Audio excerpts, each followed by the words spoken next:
This is a breaking news alert.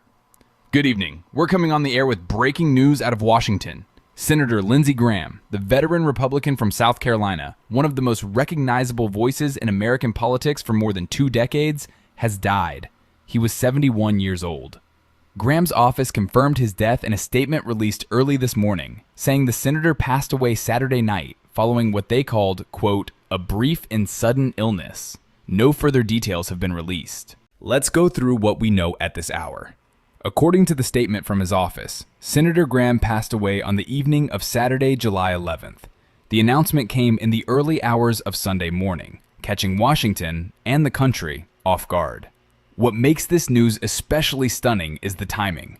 Just 1 day before his death, Graham was overseas, in Kyiv, Ukraine, continuing the kind of hands-on foreign policy work that defined much of his final years in the Senate. He returned to Washington afterward. He was scheduled to appear on NBC's Meet the Press this very morning.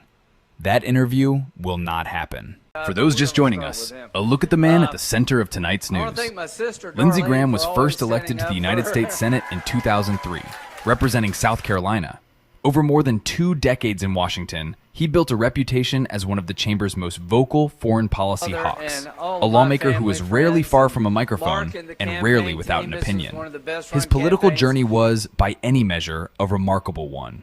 Graham began as a skeptic, even a critic of Donald Trump, but over time, he transformed into one of the president's closest and most reliable allies in the Senate. That evolution became one of the defining storylines of his career. He was in the middle of a re-election campaign at the time of his death.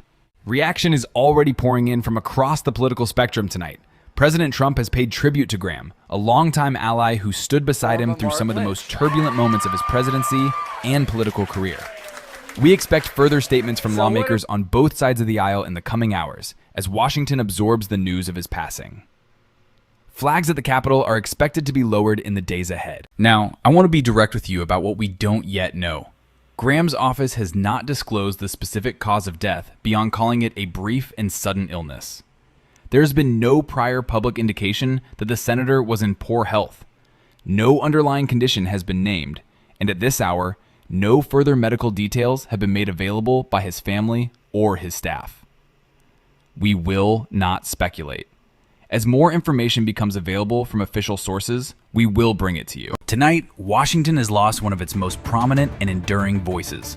Lindsey Graham, senator, statesman, and for more than 20 years, a fixture of American political life, was 71 years old. We'll continue to follow this story throughout the evening and bring you updates as they come in. Stay with us,